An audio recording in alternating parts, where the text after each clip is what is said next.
Hello, this is the March 2013 video edition of the Iowa General Fund Monthly Revenue Memo. I am Jeff Robinson, Senior Fiscal Analyst for the Iowa Legislative Services Agency, the nonpartisan support agency of the Iowa Legislature. This video will cover Iowa net general fund revenue for the first 9 months of cash fiscal year 2013. I will also discuss how recent revisions made to Iowa employment figures impact our view of the last 2 years of Iowa economic history.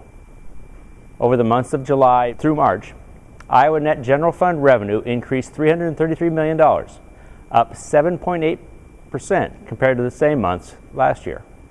The year-over-year growth percent declined considerably since the end of February, but the reason is more temporary than significant. The month of March saw net revenue decline $22 million, the first monthly decline in net deposits in a year. As I will discuss in a moment, the major factor in the revenue decline involved the timing of tax return processing.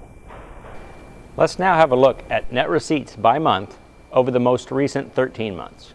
For the following charts, the underlying numbers have not been adjusted for any calendar or processing issues. Revenue increase months are colored blue and decrease months are red. Net general fund revenue decreased only twice in the past 18 months. March 2012 and March 2013. The March 2012 decline was the result of sales and use tax deposit issues. April 2012 sales and use tax deposits increased $25.6 million, more than offsetting the March 2012 decline. The issue for March 2013 involves individual income tax payments. Due to the delay in adopting federal tax changes this past December, the filing deadline for farm income tax returns was delayed from the usual date of March 1 to April 15 this year. This one change more than accounts for the entire $22 million decrease in March 2013 revenue, a situation that will reverse by the end of April. Individual income tax revenue is the largest source of general fund revenue, and this revenue source decreased in only 2 months of the past year. The farm return delay accounts for more than the entire March 2013 decrease. While the decline in income tax deposits is easily explained, the slowdown in sales and use tax deposits may present a reason for concern. While sales and use tax deposits declined in only 2 of the past 6 months, gross sales and use tax deposits have only increased 1.8% over that period, a slow rate of growth by historical standards. While corporate tax receipts growth has declined significantly in recent months, this source still posted a gain in March and is up 2.5% over the most recent 6 months.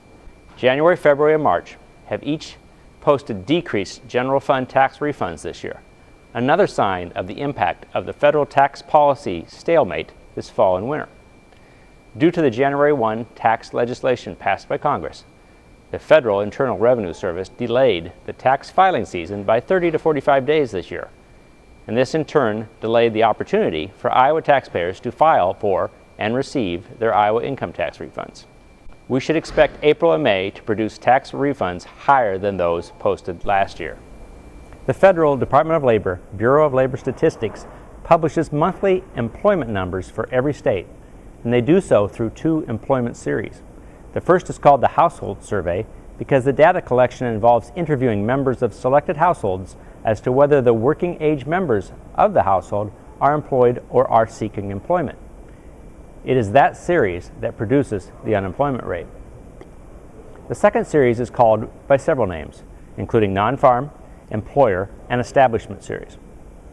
The data source for this series is initially surveys returned by selected employers reporting the number of employees they had on a specified day of the month.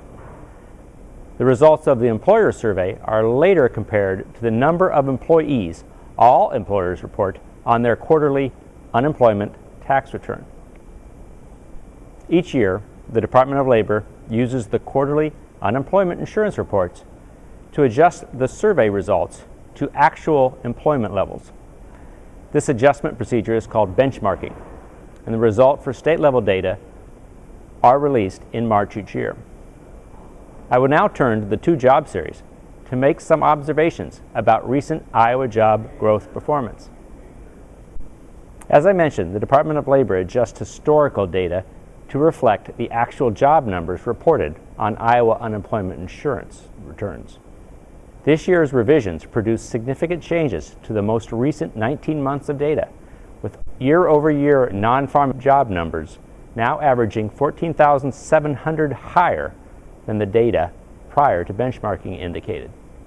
For perspective, 14,700 jobs is almost 1% of Iowa non-farm employment, and non-farm employment in expansion years typically increases 1 to 2%. So we now know that over the past year and one half, the Iowa non-farm employment situation was much better than previously indicated by the available data. Next graph illustrates a second point that is obvious from the data, and that is the two jobs data series are currently indicating a completely different jobs picture for Iowa. Over the past 2 years, the non-farm job series now indicates that job growth has been significant for those past 2 years, expanding year over year by 20,000 jobs or so. The household series, however, tells a more depressing tale, with year-over-year employment decreases of as many as 18,000 over those same 2 years. Since the past 2 years have produced good to excellent state income tax withholding growth, I would suggest that the non-farm series is currently telling the more accurate story concerning the state of the Iowa economy over the period. In summary, net general fund revenue growth remains strong, and the downturn experienced in March was due entirely to federal tax law changes. However, corporate tax growth, while still positive, has slowed, and sales and use tax has not been a strong revenue driver for 6 months now. Recent revisions to Iowa job and employment data suggest that Iowa's job growth has been strong for 2 years now, although the two job series are currently telling different stories. I thank you for your time and your interest in Iowa General Fund revenue. The next monthly video memo will be available in early May.